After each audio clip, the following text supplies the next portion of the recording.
perkenalkan nama saya Dania dengan NPM 2102080038. Nah, di video kali ini saya akan menjelaskan 10 layanan bimbingan dan konseling serta 6 kegiatan pendukungnya.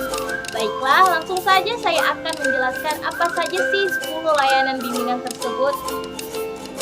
Saya akan menjelaskan 10 layanan bimbingan konseling.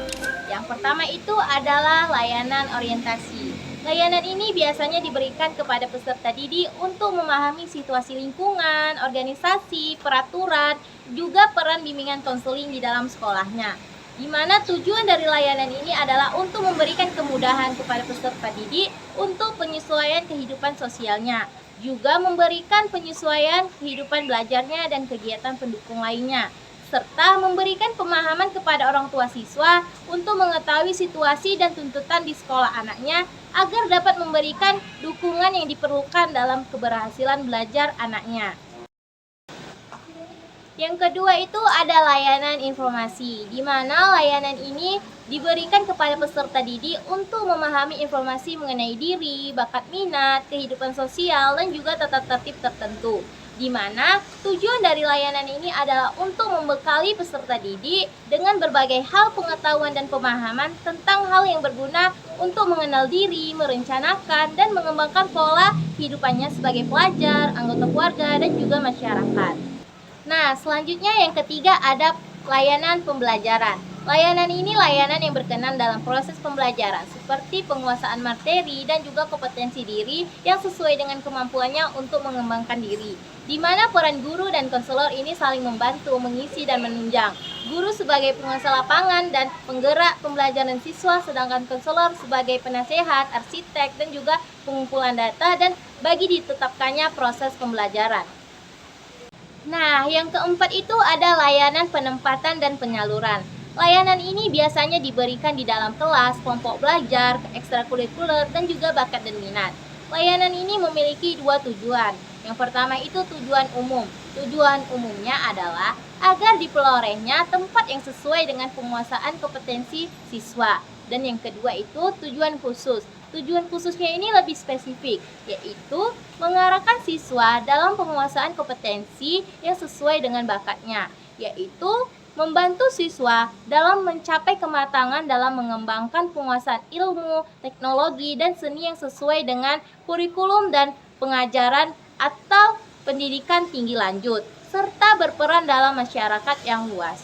Selanjutnya yang kelima, layanan penguasaan konten. Layanan ini diberikan kepada siswa untuk membantu siswa dalam memahami kompetensi dirinya yang berguna untuk kehidupan sekolah, keluarga, dan juga masyarakat. Selanjutnya yang keenam ada layanan konseling perorangan. Layanan ini biasanya diberikan oleh guru BK secara individu atau perorangan untuk mengentaskan permasalahan pada diri individu tersebut. Tujuan dari layanan ini agar klien dapat memahami situasi permasalahannya, lingkungannya, serta tahu kelemahan dari dirinya tersebut. Nah, yang ketujuh adalah layanan bimbingan kelompok. Layanan ini diberikan kepada sejumlah peserta didik untuk membahas atau menyelesaikan hal yang mengenai pemahaman bersama, kehidupan sosial, dan juga tentang pembelajaran. Yang selanjutnya yang ke-8 ada layanan bimbingan kelompok, di mana layanan ini diberikan kepada individu dalam kelompok yang memiliki permasalahan dalam organisasi atau kelompok tertentu. Selanjutnya yang ke-9 ada layanan konsultan. Layanan ini diberikan konselor dalam memberikan wawasan mengenai sekolah atau menyelesaikan permasalahan kondisi atau masalah peserta didik. Nah, yang terakhir itu yang ke-10 ada layanan mediasi, di mana layanan ini adalah layanan yang membantu peserta didik dalam menyelesaikan perselisihan atau masalah hubungan antar sesama peserta didik. Nah, selanjutnya saya akan menjelaskan 6 kegiatan pendukung bimbingan dan konseling. Namun sebelum itu saya jelaskan dahulu apa itu kegiatan pendukung bimbingan dan konseling.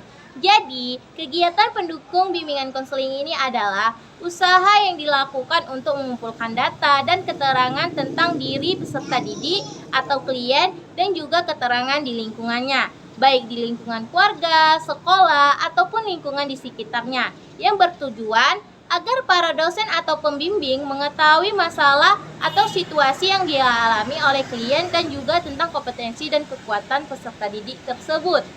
Baiklah, langsung saja saya akan menjelaskan 6 kegiatan pendukung bimbingan dan konseling.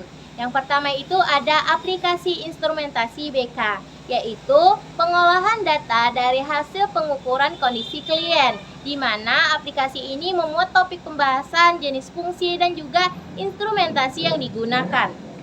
Yang kedua ada himpunan data. Himpunan data menyediakan data yang memiliki kualitas yang baik, lengkap, dan akurat untuk menunjang penyelenggaraan layanan konseling yang sesuai dengan kebutuhan klien atau individu yang lain yang menjadi tanggung jawab seorang konselor. Yang ketiga ada kunjungan rumah. Kunjungan rumah ini bertujuan untuk mengumpulkan data yang lebih rinci atau lebih akurat dalam masalah klien. Juga memberikan komitmen terhadap orang tua dalam mengentaskan permasalahan klien tersebut. Yang keempat ada konferensi kasus. Konferensi kasus ini bertujuan untuk mengumpulkan data yang lebih banyak dan lebih akurat, serta menggalang komitmen terhadap pihak-pihak yang terkait.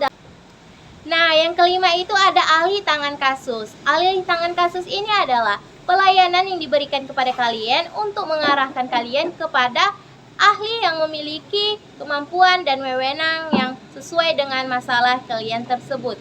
Yang terakhir itu ada tampilan kepustakaan. Tampilan kepustakaan ini menyediakan bahan pustaka yang dapat digunakan peserta didik untuk mengembangkan diri, kemampuan sosial, pengembangan pembelajaran, bakat dan minat, juga serta karir dan atau jurusannya. Sekian video penjelasan dari saya. Saya mengharapkan teman-teman semua sudah bisa dapat memahami 10 layanan bimbingan dan konseling serta 6 kegiatan pendukungnya. Dan juga untuk teman-teman terus pantau channel YouTube saya untuk mengetahui video penjelasan saya berikutnya. Saya ucapkan terima kasih dan sampai jumpa kembali.